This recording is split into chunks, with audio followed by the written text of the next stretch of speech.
आज हम करेंगे एंड ऑफ चैप्टर एक्सरसाइज 8 का क्वेश्चन नंबर 1।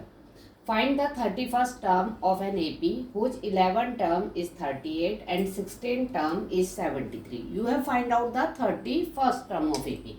तो बेटा जी आपको दिया है कि 11 टर्म आपके पास 38 है। ए 11 टर्म का मतलब A11 आपके पास 38 दी है और A16 आपको 73 दी है। A11 का मतलब क्या होता है A प्लस 10D। बताया था ना मैंने आपको 11 है तो एक कम, ऐसे तो ऐसे फॉर्मूला होता है A plus n minus 1D n आपके पास 11 तो 11 माइनस 1D। तो आप ऐसे में याद करके ऐसे याद कर लीजिए सिंपल कि यहाँ D 11 है तो A तो आएगा A प्लस 10D। अब जैसे यहाँ पर क्या है 16 है तो A प्लस 16 से एक कम। ओके, ये आपके पास फर्स्ट इक्वेशन हो गई, ये आपके पास सेकंड हो गई। अब हम सब्ट्रैक्ट कर देते हैं, सब्ट्रैक्ट फर्स्ट फ्रॉम सेकंड। तो सेकंड क्या है आपके पास A प्लस 15D इक्वल 73 और A प्लस 10D इक्वल 38। तो जब प्लस करते हैं यहाँ कुछ नहीं होता तो 1 लगा देते हैं, यहाँ प्लस है तो माइनस, प्लस है माइनस, प्लस है माइनस। सब्ट्रैक्ट कर रहे हैं आप तो सब्ट्रैक्ट में क्या होता है सबसे पहले साइन चेंज हो जाता है। अब 1 में से 1 गया 0, 15 में से 10 गया 5, 73 में से 38 गया। उसके बाद देखो 15 प्लस का इसलिए प्लस का साइन, 73 बड़ा है ग्रेटर नंबर है तो वो प्लस का है तो इसलिए प्लस का साइन। अब D कितना आ गया 35, ये मल्टीप्लाई में इधर आके डिवाइड हो जाएगा और D कितना आ गया आप लोगों के पास D आ गया 7।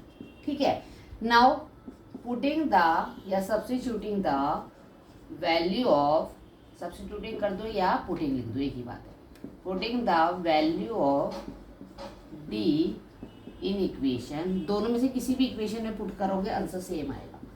A plus 10D equal 38। तो बेटा जी D कितना है आपके पास 7, तो A प्लस 7D इक्वल 38। तो A क्या आ गया आपके पास 38 माइनस 70। अब देखो विच इज ग्रेटर 70 और 38। 70 ग्रेटर, उसका क्या साइन है माइनस, तो जो ग्रेटर नंबर होता है उसी का साइन आता है। अब हमने क्या फाइंड आउट करना है A 31 तो A प्लस 30D। A कितना है आपके पास माइनस 32 और D कितना है आपके पास 7, तो माइनस 32 प्लस 2 10। तो 2 10 में से 32 क्या कर दो आप माइनस कर दो, तो ये कितना आ गया आपके पास 178। तो what is the value of 31st term, तो 31st term is 178। Okay, now question number 2, determine AP whose third term is 16 and whose seventh term exceeds the fifth term by 12। देखो यू हैव फाइंड आउट आपको क्या determine करनी है AP means आपको AP find out करनी है। Whose third term is 16 means A3 आपके पास क्या है 16। अभी बताया मैंने A3 का मतलब क्या हो जाएगा A प्लस 3 में से एक कम कर दो 2D आ गया, इजी था ना। A plus 2D equal 16। उसके बाद क्या बोला है हुज सेवन टर्म मतलब A7 वो एक्सीड्स कर रही है, कितना एक्सीड्स, कितनी एक्सीड्स कर रही है, कितनी ज्यादा उससे आगे जा रही है A exceeds the fifth term, किससे जा रही है फिफ्थ टर्म से एक्सीड्स कर रही है 7 टर्म। तो A7 माइनस A5 कितनी कर रही है 12। ओके, अब A7 का मतलब आपको पता चल गया A प्लस 6D और A5 का yes A plus 4D that is equal to 12। अब ओपन द ब्रैकेट, बाहर माइनस है तो अंदर के सारे साइन चेंज हो जाएंगे। अब देखिए A और A कैंसिल हो गया, 6 में से 4 कट कर दीजिए तो 2D इक्वल 12 आ गया और D क्या आ गया आपके पास 12/2 कैंसिल कर दीजिए और D कितना आ गया आप लोगों के पास 6 आ गया। यहाँ तक आ गया समझ, ठीक है।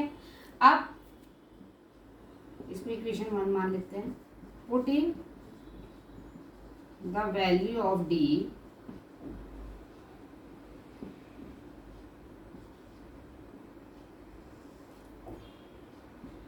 In equation 1। इक्वेशन 1 में पुट कर दो।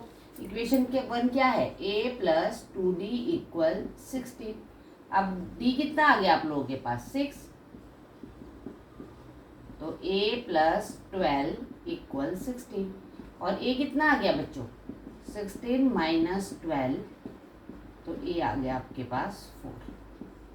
ठीक है, अब आपको क्या फाइंड आउट करनी है एपी। तो एपी कैसे डिटरमाइन करते हैं, पहले क्या है फर्स्ट टर्म क्या है ए क्या आ गई 4, फिर क्या होती है सेकंड टर्म क्या होती है a plus d, means first term a, second term a plus d, third term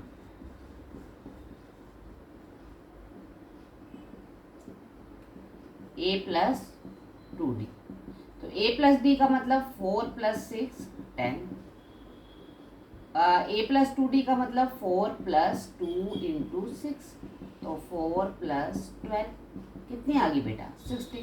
तो ए पी आपको डिटरमाइन करनी थी, तो ए पी क्या बन गई 4 फिर 10 फिर 16 और फिर कॉमा 16। ठीक है, तो दैट इज योर आंसर।